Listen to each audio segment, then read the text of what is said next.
पढ़े भी होंगे कि जो टैरिफ होता है, कोई भी कंपनी हो या कोई भी इंडस्ट्री हो, ठीक है, जो आपकी इलेक्ट्रिसिटी को बनाती हो या प्रोड्यूस करती हो, ठीक है, अब वो इलेक्ट्रिसिटी को क्या करेगा, आपकी कंज्यूमर को भेजेगा, यानी कि कंज्यूमर को क्या करेगा, सेल करेगा, ठीक है।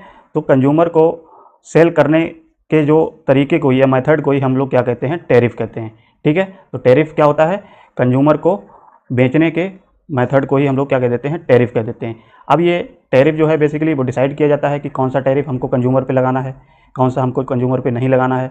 तो ये सारी चीज़ें हमारी डिस्कस की जाती हैं, उसके कुछ फैक्टर्स होते हैं, उन फैक्टर्स पे और उन फैक्टर्स को हम लोग ध्यान में रख करके ये डिसाइड किया जाता है कि हमारा जो टैरिफ होगा वो कंज्यूमर पे किस टाइप का टैरिफ लगाया जाएगा, ठीक है। तो टैरिफ समझ गए, टैरिफ क्या होता है, कोई भी इलेक्ट्रिकल एनर्जी है, ठीक है, या हम कह सकते हैं इलेक्ट्रिकल एनर्जी को सप्लायर द्वारा, जो सप्लाई करता है, सप्लायर द्वारा कंज्यूमर को जिस रेट पे बेची जाती है या सेल की जाती है, उसी को क्या बोला जाता है, सिंपल भाषा में टैरिफ कह दिया जाता है, ठीक है। अब बात आती है कि टैरिफ जो होती है बेसिकली किन फैक्टर्स पे डिसाइड की जाती है, कैसे फैक्टर्स होते हैं।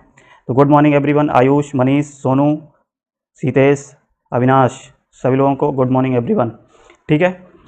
सभी लोग आ जाओ, लिंक शेयर कर दो और दोस्तों को अपने, सभी लोग ऐड हो जाएं, ठीक है। इंपॉर्टेंट टॉपिक है आपका, यहाँ से क्वेश्चन देखने को मिलेंगे क्योंकि आप लोगों के एग्ज़ाम स्टार्ट होने वाले हैं, तो एग्ज़ाम का शेड्यूल आ चुका है। तो आप लोग अगर इच्छुक हो तो आपकी क्या है, ऑब्जेक्टिव क्वेश्चंस की क्लास हम लोग चलाएंगे सारे सब्जेक्ट की, जो भी आपके पावर प्लांट है, ठीक है, या आपका यूटिलाइजेशन है, ठीक है, यूटिलाइजेशन आपका थर्ड ईयर में है, और हम कह सकते हैं आईईसी है, ठीक है। अगर आप लोग सभी लोग सहमत हो तब तो ये चीज़ चलाएंगे, क्योंकि आप लोग पढ़ते नहीं हो, आपके लिए इतनी मेहनत करते हैं, आप लोग नहीं आते हो, इसी कारण हम ये क्लास आपकी रोक देते हैं बीच में, ठीक है, क्योंकि कोई रिस्पांस मिलता नहीं है। तो इसी कारण अगर आप लोग चाहोगे, आप लोग मैसेज करो, अगर आप चाहते हो तो इन क्लासेस को स्टार्ट किया जाए तो कर देंगे, ठीक है। तो सभी लोग आ जाओ, एग्ज़ाम डेट आ गई है, उसके बावजूद भी मतलब कुछ लोगों को कुछ मतलब ही नहीं है, ठीक है। तो अब देखिए टैरिफ समझ गए, टैरिफ क्या होता है, यानी कि इलेक्ट्रिकल एनर्जी को सप्लायर द्वारा कंज्यूमर को जिस रेट पे दी जाती है या बेची जाती है, ठीक है, उसको हम क्या कहते हैं, टैरिफ कह देते हैं। अब बेसिकली जो टैरिफ होता है वो डिसाइड कैसे किया जाता है, तो आप हेडिंग डाल के ये पॉइंट जो है नोट करते चलिएगा, क्योंकि ये पॉइंट आपको बहुत ही हेल्पफुल रहेंगे, चाहे आप बीटेक के स्टूडेंट हो, चाहे आप किसी भी डिप्लोमा के स्टूडेंट हो, ठीक है।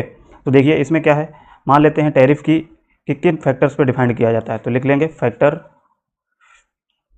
क्या क्या फैक्टर्स होते हैं टू डिसाइड। अब ये जो फैक्टर होते हैं बेसिकली कौन कौन से होते हैं, कि हमारा जो लोड है, जो कंज्यूमर लोड यूज कर रहा है वो किस टाइप का लोड है, ठीक है। तो टाइप्स ऑफ लोड पे डिफाइन किया जाता है। दूसरा फैक्टर जो होता है, अब टाइप्स ऑफ लोड की बात करें तो टाइप्स ऑफ लोड कंज्यूमर कैसा यूज कर सकता है, हो सकता है डोमेस्टिक लोड हो उसका, ठीक है, डोमेस्टिक लोड। तो बेसिकली लोड हमारे क्या है, डोमेस्टिक लोड हो गया, कॉमर्शियल लोड हो गया, या हम कह सकते हैं इंडस्ट्रियल लोड, ठीक है। तो बेसिकली टाइप ऑफ लोड पे हमारा ये फैक्टर डिसाइड करता है टैरिफ के, ठीक है। सेकंड पॉइंट होता है हमारा मैक्सिमम डिमांड पे, यानी कि कितना मैक्सिमम डिमांड पे आपकी इलेक्ट्रिसिटी उसको चाहिए, ठीक है। तो इमामुद्दीन सिद्दीकी गुड मॉर्निंग, देखो तुम लोग आते नहीं हो क्लास करने, बताओ 4 लोग हो, नहीं पढ़ोगे तो फिर बंद कर देंगे नेक्स्ट क्लास, बताओ। इतनी तुम लोगों के लिए सोचते हैं कि आप लोगों का एग्ज़ाम आ गया है, शेड्यूल आ चुका है, तो सोचते हैं कि अच्छे से अच्छे कवर कर लिया जाए। और बेटा ध्यान देना, क्योंकि AKTU के एग्ज़ाम चल रहे हैं, तो हमको पता है कि हम ड्यूटी करते हैं, तो बच्चों का मैसेज आता है कि क्वेश्चन नहीं हो पाते हैं, क्योंकि आप लोग अगर टॉपिक पढ़े होगे तभी क्वेश्चन हो पाएंगे, क्वेश्चन रटोगे तो वहाँ से नहीं कर पाओगे, ठीक है। तो इसीलिए तुम लोगों के लिए हम सोचते हैं ऐसे क्वेश्चन भी चला जाए, प्रैक्टिस भी चलाई जाए, जिससे कि आप लोगों का एग्ज़ाम अच्छा हो जाए। और इसमें ऑब्जेक्टिव क्वेश्चन होगा तो इसमें यस या नो 2 ही आंसर होंगे, ठीक है। तो इसमें अगर गलत है तो गलत है, सही है तो सही है, तो इसका मतलब ये है कि आपको पढ़ना ही पड़ेगा, नहीं पढ़ोगे तो 100% इसमें बैक आएगी, ठीक है। इसको हल्के में नहीं लेने वाला है, इसको अच्छे से समझ लीजिए आप लोग। अगर आप लोग सहमत हो तो आप लोगों को हम क्लास चला देंगे, जिससे आपको 100% उससे बेनिफिट मिलेगा, ठीक है। जिस तरीके से हम बीटेक की क्लास अभी चला रहे थे, ठीक है, तो उनका भी एग्ज़ाम लगभग ख़त्म हो जाएगा आज, लास्ट एग्ज़ाम आपका उनका शायद पावर इलेक्ट्रॉनिक्स का है, तो वो 2-4 दिन में ख़त्म हो जाएगा, ठीक है। तो उनसे पूछ लेना, ठीक है। अब आप लोगों के शेड्यूल आ चुका है, तो आप अब सीरियस हो जाओ, क्योंकि अब सीरियस नहीं होगे तो 100% बैक खाओगे इसमें, ठीक है। तो आप लोग अगर सहमत हो तो बताइए, अगर नहीं सहमत हो तो फिर उसी हिसाब से वो आप लोग जाने फिर। चलिए फिर इतनी बात समझ में आ गई कि क्या क्या फैक्टर्स हमारे टैरिफ को डिसाइड किए जाते हैं। जैसे लोड किस टाइप का है, मैक्सिमम डिमांड है, ठीक है, किस टाइप कितनी मैक्सिमम डिमांड है, उस पर हमारा टैरिफ डिसाइड किया जाता है।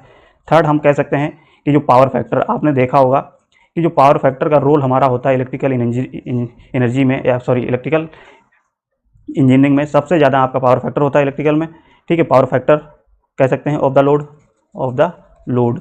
तो ये पॉइंट आप लोग क्या है नोट करते चलिएगा, ठीक है। अगर नोट करते चलेंगे तो एक बार आप सरसरी निगाहों से आप देख लेंगे तो आपको ये सारी बातें जो हम बता रहे हैं वो सारी बातें आपको याद आ जाएंगी, ठीक है।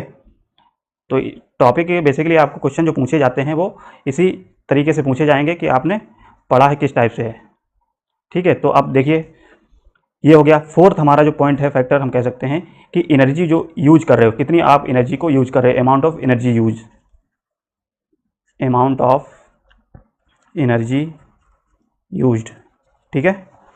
इतनी बात समझ में, ये चारों पॉइंट आप याद नोट कर लो और याद रखना। आपको पूछ सकता है कि टैरिफ हम किस बेसिस पे डिसाइड करते हैं, ठीक है, किस फैक्टर से हम लोग बताते हैं कि हमारा टैरिफ किस टाइप का होगा, ठीक है। तो एक तो टाइप ऑफ लोड हो गया, मैक्सिमम डिमांड, कितनी मैक्सिमम डिमांड पे हमारे कंज्यूमर डिमांड कितनी है उसकी, ठीक है। पावर फैक्टर, किस टाइप का पावर फैक्टर यूज कर रहा है कंज्यूमर, और अमाउंट ऑफ एनर्जी यूज, कितनी वो एनर्जी यूज कर रहा है या कंज्यूम कर रहा है, ठीक है।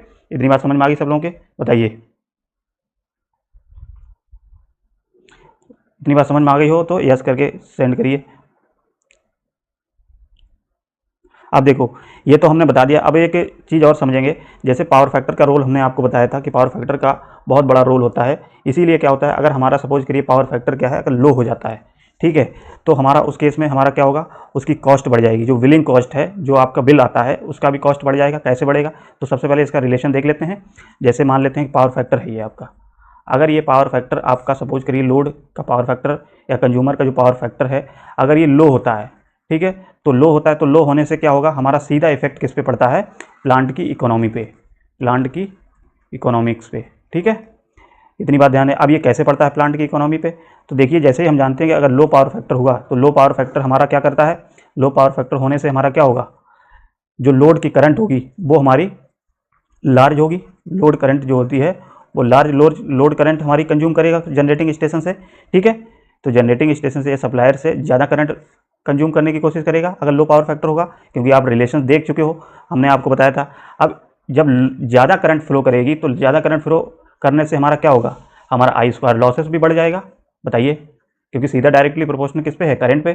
तो लॉसेस जब हमारा बढ़ जाएगा सिस्टम में, इन द सिस्टम, ठीक है, हम कह सकते हैं सिस्टम में अगर लॉस बढ़ जाएगा तो लॉस बढ़ेगा, साथ में क्या होगा, हमारा वोल्टेज जो ड्रॉप होगा, वोल्टेज का ड्रॉप वो भी ज़्यादा हो जाएगा, वोल्टेज ड्रॉप। अब वोल्टेज ड्रॉप का मतलब क्या है, जो वोल्टेज में कमी हो जाती है, जितने हमारा कंज्यूमर तक वोल्टेज भेजना होता है उतना वोल्टेज ना पहुंच पाए तो वोल्टेज ड्रॉप होगा। तो वोल्टेज जब ड्रॉप होगा तो उससे हमारा क्या होगा, जो वोल्टेज का रेगुलेशन होगा, हम कह सकते हैं रेगुलेशन वो हमारा खराब हो जाएगा, ठीक है। वोल्टेज रेगुलेशन कैसा हो जाएगा, पुअर हो जाएगा। तो एक एक चीज़ आप एक एक कड़ी को जोड़ते चलिए, ठीक है। इस तरीके से अगर समझेंगे तो आपको कहीं रटना नहीं पड़ेगा, क्योंकि 100% आपके लिए एफर्ट कर रहे हैं तो आपको भी थोड़ा है ध्यान देना पड़ेगा, क्योंकि बहुत से लोग रट लेते हैं, पावर फैक्टर का मतलब ही नहीं जानते हैं, ठीक है। तो इतनी चीज़ें आप अगर समझ लेते हैं कि पावर फैक्टर लो होगा तो वहाँ से हमारी सीधे इफेक्ट पड़ता है पावर प्लांट की जो इकोनॉमी पे, ठीक है। अब लोड पावर फैक्टर कम होगा तो लोड करंट ज़्यादा होगी, लोड करंट ज़्यादा होगी तो आई स्क्वायर लॉस बढ़ेगा और वोल्टेज ड्रॉप बढ़ेगा। वोल्टेज ड्रॉप बढ़ने से हमारा वोल्टेज रेगुलेशन खराब हो जाएगा, और वोल्टेज रेगुलेशन जब खराब होगा तो हम जानते हैं कि कंज्यूमर को क्या चाहिए, कंज्यूमर को हमारा जो टर्मिनल वोल्टेज है उसको वोल्टेज अपना सही चाहिए, ठीक है, खराब वोल्टेज नहीं चाहिए। क्योंकि अगर उसका वोल्टेज उसको कम मिलेगा तो वोल्टेज कम मिलने से क्या होगा, उसके घरों में जो भी डिवाइसेस लगी होंगी, जो भी इंस्ट्रूमेंट्स लगे होंगे, उनके खराब होने के चांसेस रहेंगे अगर वोल्टेज में वेरिएशन ज़्यादा रहेगा, ठीक है। तो ये सारी इफेक्ट आपका देख सकते हो किससे हो रहा है, ठीक। तो इसीलिए क्या होता है कि हमको अगर वोल्टेज को सही अगर कंज्यूमर का करना है तो इस केस में हमको क्या करना पड़ेगा, पावर फैक्टर को इम्प्रूव करना पड़ेगा। डायरेक्टली हमारा क्या रिलेशन आ रहा है, पावर फैक्टर को इम्प्रूव करना पड़ेगा। और पावर फैक्टर को इम्प्रूव करने के लिए हम क्या करते हैं, कुछ मेथड्स होते हैं पावर फैक्टर को करेक्ट करने के, ठीक है। तो वो हम क्या करते हैं, पावर फैक्टर करेक्शन मेथड का यूज करते हैं, या हम कह सकते हैं पावर फैक्टर डिवाइसेस जो होती हैं इंप्रूव करने की वो हमारी लगानी पड़ेंगी। और डिवाइसेस जब लगाएंगे तो हम जानते हैं सीधे हमारा किस पे इफेक्ट पड़ेगा, उसकी कॉस्ट पे। तो किस पे कॉस्ट पड़ेगा, कॉस्ट ऑफ जनरेशन पे, कॉस्ट ऑफ जनरेशन जो है वो बढ़ जाएगी, ठीक है, इंक्रीज हो जाएगी। तो आप देख सकते हो सीधा हमारा इफेक्ट लो पावर फैक्टर का किस पे पड़ा है, सीधे प्लांट की इकोनॉमी पे, देख सकते हो। समझ में आया कि नहीं आया, बताइए। तो ये हमारा लो पावर फैक्टर का सबसे मेन ड्रॉबैक यही होता है कि अगर पावर फैक्टर लो होगा तो हमारी प्लांट की इकोनॉमी या प्लांट की कीमत जो है वो बढ़ जाएगी, जनरेशन की कॉस्ट बढ़ेगी तो प्लांट की जाहिर सी बात इकोनॉमी बढ़ जाएगी। ठीक है, तो एक कड़ी बाई कड़ी अगर आप लोग देखते चलेंगे तो आपको इसको रटने की कोई ज़रूरत नहीं है कि प्लांट की इकोनॉमी हमारी